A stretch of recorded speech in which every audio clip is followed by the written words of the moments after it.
तो कहानी की शुरुआत में हम नीना नाम की एक लड़की को देखते हैं जो एक मॉल में शॉपिंग करके वहाँ हिसाब किताब करवा रही थी। लेकिन जब उसके बजट से ज़्यादा पैसे हो जाते हैं तो वह कुछ सामान वापस रख देती है। और इसके बाद हमें पता चलता है कि नीना के पास पैसों की तंगी थी। जिसके बाद जब वह घर जा रही थी तो रास्ते में एक गाड़ी उसके कपड़े खराब कर देता है, जहाँ उस गाड़ी वाले का नाम सरगी था, जो नीना से माफ़ी मांगने लगता है। लेकिन नीना उस पर गुस्सा करके वहाँ से जाने लगती है। इसके बाद जब वह घर आती है तो हम नीना के पति अलेक्जेंडर को देखते हैं, जो कि एक कॉलेज में प्रोफेसर था। तभी उसके घर बैंक से एक नोटिस आती है जिसमें लिखा था कि अगर उन्होंने जल्द से जल्द उनके मकान का लोन नहीं भरा तो बैंक उनका मकान छीन लेगी। यह सुन के अलेक्जेंडर नीना पे गुस्सा करने लगता है कि आखिर तुमने मुझे लोन के बारे में याद क्यों नहीं दिलाया। जहाँ ये सब सुनने के बाद नीना रोने लगती है और फिर अलेक्जेंडर नीना को शांत करने लगता है, जहाँ धीरे धीरे वो उसके कपड़े उतारता है और वो दोनों इंटीमेट होने लगते हैं। वहीं एक तरफ सर्गी की फैमिली को देखते हैं, जो काफ़ी अमीर थे। वो उसकी बीवी तमारा और अपने बेटे के साथ नाश्ता कर रहा था। सर्गी अपनी बीवी को घुमाने के लिए कहता है, लेकिन तमारा साफ मना कर देती है और उन दोनों में बहस हो जाती है। दरअसल तमारा को लगता था कि सर्गी हर वक्त काम में बिजी रहता है और अपने परिवार में ध्यान नहीं दे पाता। उन दोनों में इसी बात को लेके हर दिन झगड़ा होता रहता था। जिसके बाद अगले दिन हम कॉलेज में अलेक्जेंडर को उसकी क्लास में देखते हैं, जहाँ नीना भी बैठी हुई थी। उसके पास बैठी उसकी दोस्त उससे अलेक्जेंडर के बारे में कुछ अजीब अजीब सवाल पूछने लगती है और उसकी बातों को सुनकर ऐसा लग रहा था कि टीचर को नीना के पति अलेक्जेंडर को पसंद करती थी। क्लास के बाद कॉरिडोर में अलेक्जेंडर नीना से बैंक जाने को कहता है ताकि बैंक मैनेजर से बात करके उसकी लोन की तारीख बढ़ा सके। नीना बैंक जाने लगती है, लेकिन वहाँ जाकर उसे पता चलता है कि उसका मैनेजर कोई नहीं बल्कि सर्गी था, जिसके साथ उसका झगड़ा हुआ था। दरअसल आज सर्गी की कुछ चीनी क्लाइंट्स के साथ मीटिंग थी और नीना को चाइनीज़ आती थी, इसलिए वो उसे साथ में ट्रांसलेटर बन के आने को कहता है और नीना मान जाती है। वहीं एक तरफ हम देखते हैं कि अलेक्जेंडर प्रोफेसर होने के साथ साथ सिटी गार्ड के तौर पर भी काम करता था ताकि वह ज़्यादा से ज़्यादा पैसा जोड़ सके। वहीं सर्गी अपने क्लाइंट्स को लेके एक कैसीनो में आता है, क्योंकि उसके क्लाइंट्स को जुआ खेलने में अच्छा लगता था, जिसके चलते नीना को भी उसके साथ वहाँ आना पड़ता है। जब नीना उसकी बातों को अच्छे से ट्रांसलेट करती है तो वह खुश होकर सर्गी उसे 2 चिप्स देते हैं, जहाँ नीना तुक्के से उसका जीरो पे लगा देती है। वो $700 जीत जाती है और देख के नीना बहुत खुश हो जाती है और वापस उस पैसों को जीरो पे लगा देती है। सर्गी उसे ऐसा करने में मना करता है, लेकिन नीना उसकी एक बात नहीं सुनती और सारे पैसा लगा देती है, जहाँ इस बार बदकिस्मती से वो सारे पैसे हार जाती है। लेकिन उसे कोई फ़र्क नहीं पड़ता क्योंकि वो पैसे उसके थे ही नहीं। यह देख सर्गी को अच्छा लगता है और वह उसके साथ और समय बिताना चाहता था, जहाँ वह दोनों एक जगह बॉलिंग करने लग जाते हैं और खूब एंजॉय करते हैं। जिसके बाद रात में जब वो एक महंगी रेस्टोरेंट में डिनर कर रहे थे, जहाँ नीना सर्गी को उसकी लोन के बारे में बताती है, जहाँ उसकी यह सुनकर सर्गी मौके पर चौका मारने लगता है और कहता है तुम्हें मेरे साथ एक रात बितानी होगी। जहाँ यह सुन के नीना को गुस्सा आता है और वह वहाँ से चली जाती है, जिससे इसके बाद घर आके वह अलेक्जेंडर को सारी बात बता देती है कि जब वो उसे बताई कि उसने कैसीनो में $700 जीते थे, लेकिन दूसरी बार मैं वह सारा पैसा हार गई। तो यह सुनकर अलेक्जेंडर पर उसे गुस्सा करने लगता है, क्योंकि इस वक्त उनको पैसे की सख्त ज़रूरत है और उसने इतने पैसे बर्बाद कर दिए। यह देख के नीना समझ जाती है कि अलेक्जेंडर को सिर्फ पैसों की ही पड़ी है। जिसके बाद अगले दिन वो अपने दोस्तों के साथ मिलने जाती है, जहाँ वो उसे अपने दिल की सारी बात बताती है और कल के बारे में भी बताती है। यह सब सुन के उसकी दोस्त कहती है कहीं तुम्हें सर्गी से प्यार तो नहीं हो रहा है, लेकिन नीना अलेक्जेंडर को धोखा नहीं दे सकती। वहीं एक तरफ नीना की याद में सर्गी को चैन नहीं आ रहा था। वो उसकी कसिनो की रिकॉर्डिंग में नीना को देखने लगता है।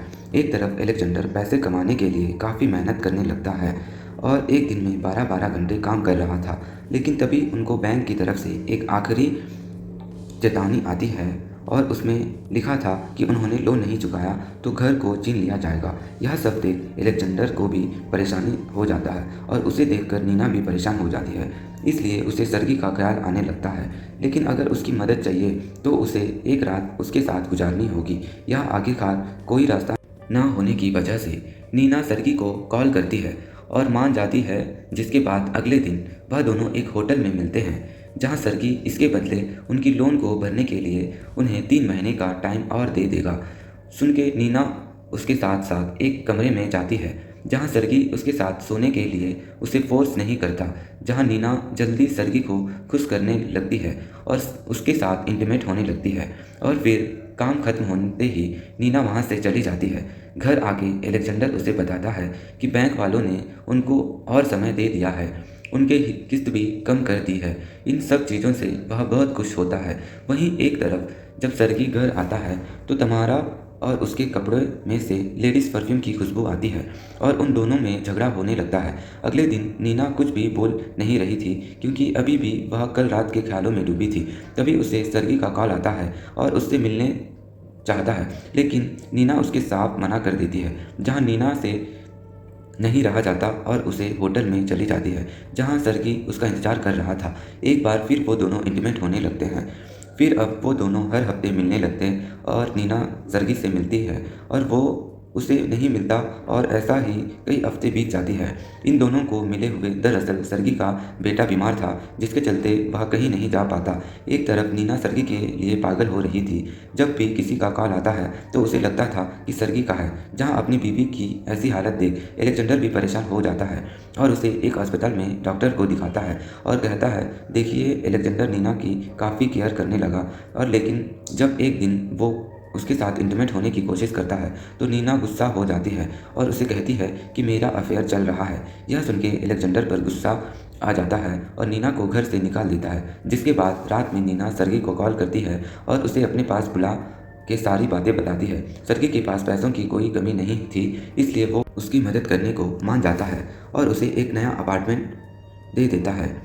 जिसके बाद अगले दिन नीना अपने दोस्त को अपना अपार्टमेंट दिखाने ले जाती है, जहां उसका अपार्टमेंट देख के वो चौंक जाती है। लेकिन जब वो नीना से पूछती है क्या अब सर्गी उससे शादी करेगा, तो नीना के पास इसका कोई भी जवाब नहीं था। वहीं एक तरफ एलेक्जेंडर नीना के गम में काफ़ी शराब पी रहा था और नीना का गुस्सा वो कुछ गुंडों पे निकाल देता है। और वहीं नीना सर्गी को कॉल करके उससे मिलने बुलाती है, जहां सर्गी को इस तरफ फ़ोन पर बात करता देख तमारा समझ गई थी कि उसका अफेयर चल रहा है, जहां इस बात का शक उसे पहले से ही था। लेकिन यह सब जानने के बाद भी वह शांत रहती है ताकि उनके बेटे को पता ना चले। जिसके बाद जब सर्गी नीना से मिलने आता है तो यहाँ नीना उससे पूछती है कि तुम्हारे लिए मैं कितनी ज़रूरी हूँ, तो सर्गी कहता है बहुत ज़्यादा। यह सुन के नीना को बहुत अच्छा लगता है क्योंकि सर्गी के लिए वो टाइम पास नहीं थी। नीना सर्गी से काफ़ी मिलने लगता है और उसके साथ जो प्यार की फीलिंग उसे आती थी वो किसी और पे नहीं आती, एलेक्जेंडर के साथ नहीं आती थी। वहीं एक तरफ नीना से दूर होने के बाद एलेक्जेंडर उसकी दोस्त के साथ रहने लगा था, तो पहले से ही उसे पसंद करती थी। लेकिन हम देखते हैं कि नीना अभी भी एलेक्जेंडर के क्लास में आती थी, जिसके चलते लोग उसका मजाक उड़ाते थे। जहां एलेक्जेंडर उससे पूरी तरह से दूर रहने को कहता है। जहां यह सब देखकर नीना सर्गी को कॉल करती है, लेकिन वह उसका कॉल नहीं उठाता। जब रात में दरवाजे की घंटी बजती है तो नीना जल्दी से सर्गी को समझकर वहां जाती है, लेकिन वह एलेक्जेंडर था जो घर के अंदर आता है। फिर नीना के साथ ज़बरदस्ती करने लगता है। कुछ देर बाद नीना सर्गी को कॉल करके उसे अपने पास बुलाती है और उसे पूरी बात बता देती है। जहां नीना प्रेग्नेंट थी, लेकिन हमें पता नहीं चलता कि वह बच्चा एलेक्जेंडर का है या फिर सर्गी का। उसकी पूरी बात सुन के उसकी मदद करने को कहता है, जहां वह इस बच्चे को किसी भी चीज़ की कमी नहीं होने देगा। यह सुन के नीना बहुत खुश हो जाती है। जिसके बाद जब सर्गी घर आता है तो वह तमारा परेशान होकर शराब पी रही थी। यह सर्गी उसे नीना की प्रेगनेंसी के बारे में बता देता है, लेकिन यह सब सुन के तमारा कुछ नहीं कहती क्योंकि उसने फैसला कर लिया था, चाहे सर्गी किसी के साथ भी कुछ भी करे, वह खुद को शांत ही रखेगी।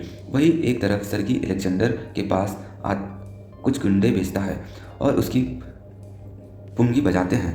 लेकिन गुस्से में एक दिन एलेक्जेंडर नीना को मारने आता है, जहां सर्गी के लोग उसे मारने वाले थे, लेकिन नीना उसे प्यार से समझाती है और वहां से जाने को कहती है। उसकी जान बचा लेती है। जिसके बाद वह कुछ महीने बाद का टाइम देखते हैं, जहां नीना का एक बच्चा बड़ा हो गया था और सर्गी अपने दोनों बीवियों को बराबर का टाइम देने लगा।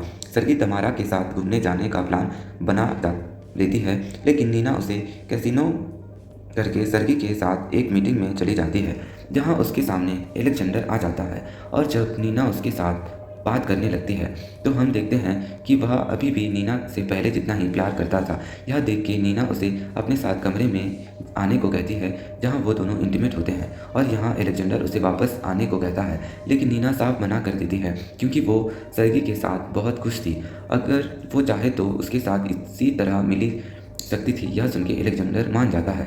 फिर नीना कमरे से बाहर चली जाती है। बाहर आके वो अपने पुराने दिनों को याद करके इमोशनल हो जाती है क्योंकि वो भी अलेक्जेंडर से प्यार करती थी। उसके साथ आज रात उसे बहुत मज़ा आया जहाँ वो अपनी गाड़ी में जाने लगती है और इसी के साथ यह फिल्म यहीं पर ख़त्म हो जाती है। तो मुझे कमेंट में ज़रूर बताना कि मूवी आपको कैसी लगी। मिलूँगा आपके साथ अगली वीडियो में।